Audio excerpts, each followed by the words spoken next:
Have you ever felt like the past keeps holding you back, even though you know it cannot be changed? This is the story of a boatman who carried that heavy burden for many long years. Until one day, a little girl spoke a single innocent sentence that completely transformed his life. You will be surprised to discover what helped him loosen his grip on yesterday, let go of the weight he had been carrying, and finally find a sense of lightness and true freedom within his heart. Welcome to Buddha and Mindfulness, a place where we listen to stories that nourish the soul and discover peace in every breath of life. Each story we share is like a mirror, gently reflecting the struggles and hopes we all carry inside. Today, I will tell you a simple yet profound story. A story that reminds us that although the past shapes us, it does not have to imprison us. It is about learning how to let go, how to move forward, and how to embrace the gift of the present moment with an open heart. Long ago, in a small and peaceful village that rested quietly by the riverbank, there was a man named Sammy. To the people of the village, Sammy was more than just a boatman. He was a guardian of the river, someone they trusted with their lives whenever they needed to cross to the other side. He had strong hands that guided the oar steadily, eyes that watched the current with wisdom, and a heart that always placed others before himself. Whether the day was bright with sunshine or troubled with heavy storms, Sammy was there, calm and unwavering, helping everyone reach safety. But behind this calm figure, Sammy carried a sorrow that weighed heavier than any load on his boat. Many years before, tragedy struck his family. In a sudden and cruel accident, his younger brother lost his life on that very river. Since then, Sammy never forgave himself. Again and again, he asked, what if he had been more careful? What if he had done something differently? The questions never stopped, and they became stones of regret that he carried silently inside. Each night when he closed his eyes, he saw the accident all over again.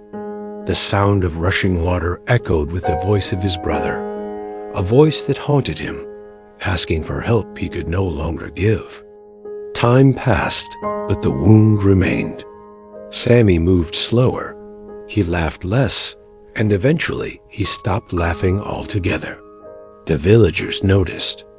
They whispered to each other that the man who once sat by the fire telling stories and sharing joy was gone, replaced by someone whose eyes always looked far away, trapped in yesterday. One morning, as the golden light of dawn touched the surface of the water, a little girl named Amina climbed into his boat. She was no more than 7 years old, with curious eyes that sparkled like the river itself. She watched Sammy quietly as the boat drifted away from the shore. There was something about his face, a deep sadness, like a cloud that never lifted. Finally, with the honesty of a child, she asked, "Uncle Sammy, why do you always look so sad?" Sammy's hands tightened on the oar. He sighed, and his voice carried the weight of years. "Child, I carry a burden from yesterday," he said, "a burden I cannot put down." Amina tilted her head, her innocent eyes wide, and after a moment she whispered softly, "But uncle, if you keep carrying yesterday, how will you ever see today?" Her words were simple, yet they pierced through the walls of sorrow that Sammy had built. For a moment, he was silent, frozen. Then something shifted inside him, as if a small candle had been lit in a room that had been dark for far too long. That evening, after the villagers had gone home, Sammy sat alone by the riverbank. He watched the water flowing endlessly forward, its surface reflecting the fading colors of the sky. The river did not cling to the leaves that fell upon it, nor did it hold on to the storms that had passed. It simply kept moving, flowing toward the sea, never looking back. As he gazed, Sammy understood something that had escaped him for years. He realized that he had been trying to carry the heavy stones of his past in the fragile boat of his life.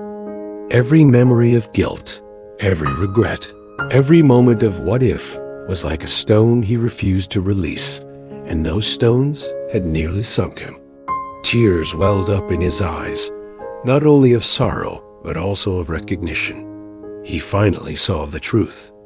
If he continued holding on, he would never escape the current of pain. But if he let go, if he placed those stones back into the river where they belonged, he could move forward. He could live in a way that honored his brother, not by drowning in guilt, but by breathing, smiling, and embracing the days that were still ahead. That night, under the gentle light of the moon, Sammy made a vow. He whispered it quietly to the flowing water, as if speaking to his brother. He promised that he would no longer allow guilt to drown him. He promised that he would carry his brother's memory in gratitude, not in chains. When the sun rose the next morning, the world seemed brighter. Sammy stepped into his boat with a heart that felt different, lighter. He inhaled deeply, savoring the cool freshness of dawn, the warmth of sunlight on his skin, the music of the river flowing. For the first time in years, he smiled, not a forced smile, but a true and gentle one. And as the oar touched the water, he felt the boat glide with ease, as if the river itself welcomed his decision. In that moment, Sammy felt free in a way he had forgotten was possible. Sammy's story offers a timeless message for all of us. Each of us, in our own way, carries regrets, mistakes, and losses. Sometimes we hold on so tightly that we weigh ourselves down, believing we have no choice but to live with that heaviness. Yet the truth is, the past is a teacher, not a prison. The river reminds us that life is movement, life is flow, and to live well is to let go of what no longer serves us. Think of your own life for a moment. What stones are you carrying? Which memories do you cling to that no longer need to stay in your hands? Let the river within you wash them away. Allow yourself to honor your past without being chained by it. Because today is a gift waiting to be unwrapped, and life is far too precious to be held hostage by yesterday. The story ends here, but the lesson remains alive in each of us. If this story touched your heart, share it with someone who may need to hear it. Together, we can spread healing, mindfulness, and compassion to many more people. Thank you for listening on Buddha and Mindfulness, a place where we return to the peace within our souls. Until we meet again in the next story, may you find lightness, clarity, and joy in every step you take.